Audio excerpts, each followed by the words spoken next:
there guys, Mobile Gamer here, and today we'll be working in Brave Frontier, and we are going to be doing the second set of 5 floors in the Frontier Hunter Pandemic Gate. So if you saw my first video, you might notice a few things are different. It's nothing that's super huge to the squad, but it is something that's large enough that it has to be addressed. In the first video, I had Sheeta and Asterio as a sub and friend leader respectively, and I swapped Sheeta out for Elsa, because Elsa has Brave Burst and Health Boost on Spark, and she also has the Curse effect added to attack, and that's going to come in later, and that's very important, and I needed that. And then Asterio, it was kind of convoluted just to have Asterio and Elsa in the same squad, so I switched him out for Lance, just for better survivability all around. He has an elemental shield on his Super Brave Burst and Brave Burst, so it proved to be useful. And that's all for the team building differences, so we can just get into the first battle. The first battle is against Attack Drone and Healing Bit, and I don't get the names for nothing. Attack Drone has 20,000 attack, which seems like a number, but that's actually enough to get your units down to probably 40 or 30% health in just one attack. And Healing Bit does a ton of healing over time, or not over time, but a ton of healing during their turns. So you can actually bring their health all the way back up. The way to counter this is by using status ailments. Enzatai is the best for this, but you can use any status ailment buffer as long as they have, I think, Sickness and Curse are the two big ones here. The Attack Drone can be cursed so he doesn't do AoE attacks, and the Healing Bit can have Sickness put on him so that he stops healing as well. And those are two pretty important things. It doesn't matter which one you take out first if you want to focus target one or the other, because each one is basically useless without the other. So if you take one down, you can take both of them down. That being said, you might also want to do a multi-kill on them just to get that extra 10,000 points, which is super helpful. The next battle after that, let me see, it's a reskin of Lancia. Yeah, a reskin of Lancia. Null, whenever he comes in for the text, says she has superb regenerative abilities, which basically means that she will regenerate your Brave Burst, your B gauge, every turn, but she'll also regenerate her own health every turn. And the way to do this, I would say first to get poison on her, it's pretty important that you can do that, and then after you can get poison on her, you should be able to do some damage. I found that it was easiest to use Ensataya's Brave Burst, or not Brave Burst, her ultimate Brave Burst, and just whittle her away with the increased damage output. There's nothing special when she gets down to 0, but there are some turns when she stops healing as well, so that might be your chance to kill her. The next battle after that, let me see, I'm trying to find it. Oh, there are I think it's like the Shrine Huntress and the Shrine Priestess, which are basically reskins of a few trash mobs. This is where Curse is super important. Curse and Ensataya here are lifesavers. So Curse you need because the Shrine Huntress does a ton of AoE attacks in each turn, probably enough to kill your units even in one turn, and the Shrine Priestess will heal both of them to full health if you don't curse them. So what you want to do, bring someone in who has the curse effect on attack, probably Elsa or Asterio would be best for this, and then you can use Ensataya's 50 random attack to almost guarantee that you curse both of them. It doesn't matter which one you take out first, although it would probably be easiest to get rid of the Shrine Priestess first, then the Shrine Huntress does not get healing each turn. After that, you have the Plague Child, which is a reskin of Tora.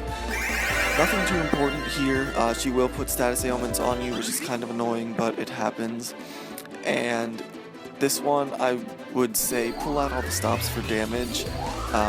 You should be able to get your Brave Burst back in time for the last battle, but she can do some pretty powerful AoE attacks and single target attacks. It's not rare that you'd fight her and then have some of your units down to like 15% health. So you want good damage mitigation, you want status ailment cleansing without nullifying, and you also want damage for her. The final battle is what makes this gate so annoying. It is against the Thief Guild Master and his minions. So the Thief Guild Master is a reskin of Leon, who is a very old trash unit, and basically you have to keep poison on him the entire time, and not only that, but it's also a damage race, if it couldn't get any better. Along with that, he keeps summoning his minions. Once you get out to the water healer, Marith, Marith, it's a reskin of Marith. Once you get out to her, it starts getting a lot tougher, especially because she just keeps on healing, and I don't think you can curse her, so that makes it even tougher. Basically, you want to get him down, I think it's within 6 turns, which seems like a lot to do, but it's not that bad. If you don't get him down within 6 turns, he calls out the Mistral Dreadnought, and the Mistral Dreadnought hits like a truck, so you don't want to be there whenever that Mistral Dreadnought comes out. Good thing though is that once you kill the Thief Guild Master, the minions will run away, or retreat as they say.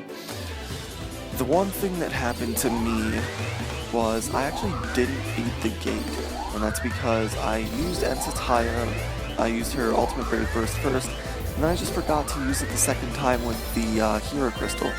So I really could have put out enough damage to have killed the Thief Guild Master, it's just that I forgot to use the Ultimate Brave Burst, which seems like a really rookie mistake, but when you're there, it's something that just happens. So you'll see later on in the video that the Mistral Dreadnought actually does come out. I think he does kill a few of my units, but I killed him, and the thing that keeps me stuck at the end is that the Priestess and the reskin of Grapple, I forget what his name is, but they do not retreat, and the Priestess then heals them both to full health, so I have to end up quitting the gate in order to not waste another hour of my time.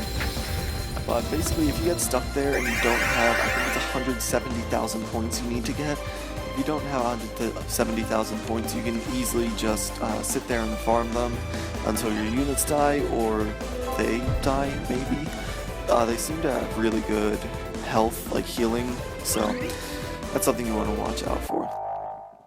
Other than that, you should be able to get all rewards from this, even if you don't beat it like I did.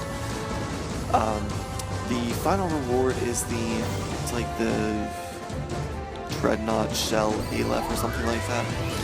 It's, I think 10% boost to defense and recovery, a 30% boost to HP, boost BBH fill rate, and nullifies paralysis, curse, and weakness, which are basically the big 3 that you want to nullify. So it is a pretty good sphere in general, just if you want to put that on a mitigator or your status ailment cleanser, just so that they don't get paralyzed or cursed. Otherwise, you can still get poison and like sickness and injury from it, so I would say keep that on a status ailment cleanser and always have a status ailment cleanser with you, just in case. Other than that, there's not much else to say. I hope you guys have good luck on this gate, hope you guys get your Dreadnought Shell, and I hope your gate doesn't turn out like mine did, with you just sitting in a stalemate between the Priestess and the reskin of Grapple. Other than that, Normal Gamer out. See you next video. Bye-bye.